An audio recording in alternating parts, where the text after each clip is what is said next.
Subtopic, everything to gain. Nothing to lose, but everything to gain. You ever had the experience of waiting for the next chapter in your life?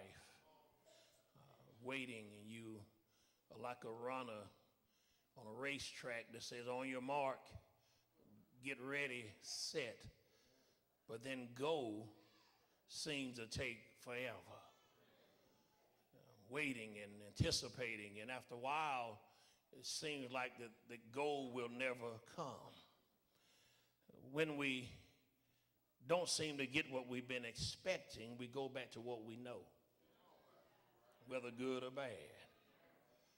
Peter can relate, and we can relate to Simon Peter and the other disciples because they had witnessed the greatest event in human history that has come and will ever come, and that is the resurrection of Jesus that changed this whole world.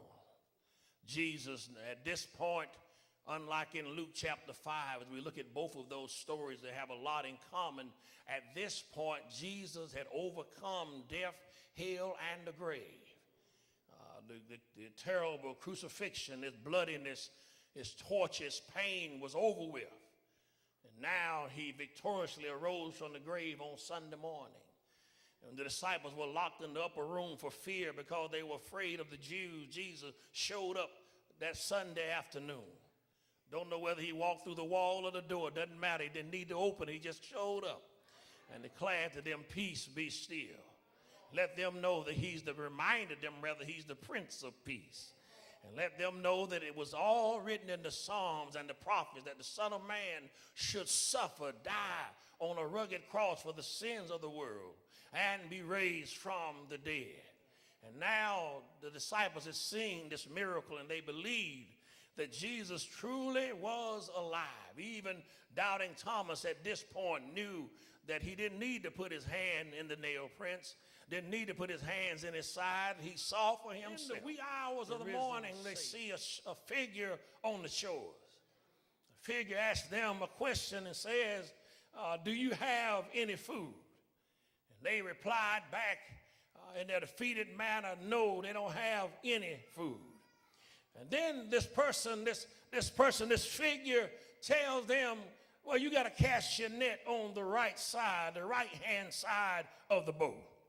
And I don't know whether or not they began to realize it was Jesus, but somehow or another they didn't debate him, but they simply had to pull the net from the left side of the boat, drag it across the boat, lay it down on the right-hand side of the boat.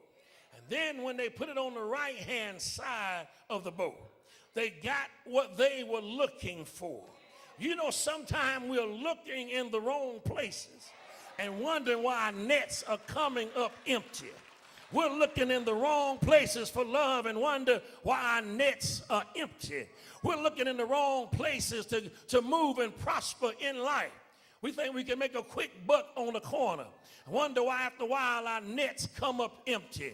We're looking in the wrong place for joy, and we wonder why all of a sudden there's no joy in our life. Well, I want you to know this morning, you can't buy joy. You can't rent joy. You can't go to the ABC store and get joy. You can't get hooked up from your friend and smoke joy. You can't lay in the bed and get joy. You see, there's a difference between happiness and joy. Happiness comes from the outside. Happiness many times is a temporary thing, but joy is on the inside. You see, a child of God ought to have joy on the inside. That means if don't nobody love me, I love me. If nobody think nothing of me, I think something of me. If everybody else walks away, I still have joy.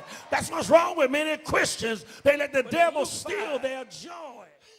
In Luke 5, Peter debated him. This time, there's no debate. And I begin to wonder why there's no debate this time. Because now I begin to see why when the Spirit showed me. This time they didn't debate him because they saw some stuff. They seen that man called Jesus walk on the water and was calm the raging sea. They seen that man named Jesus turn water into wine. They seen Jesus heal the sick, raise the dead, cast out lepers. They've seen Jesus come from the death, hell, and the grave from that rugged cross. In other words, when you've seen some stuff, you ain't got to try to debate God when he tells you to do something.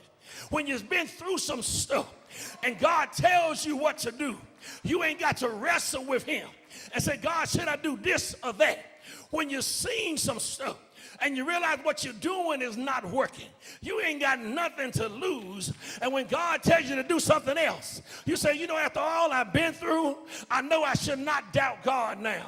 I just wonder, can anybody say that I've seen some stuff that have happened in my life that now I know that when God tells me to move, I'm not going to argue with him.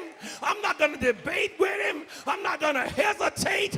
Sometimes I messed up in the past, missed my blessing, hesitating, wondering, is it God? But now I know when God says move, I got to move.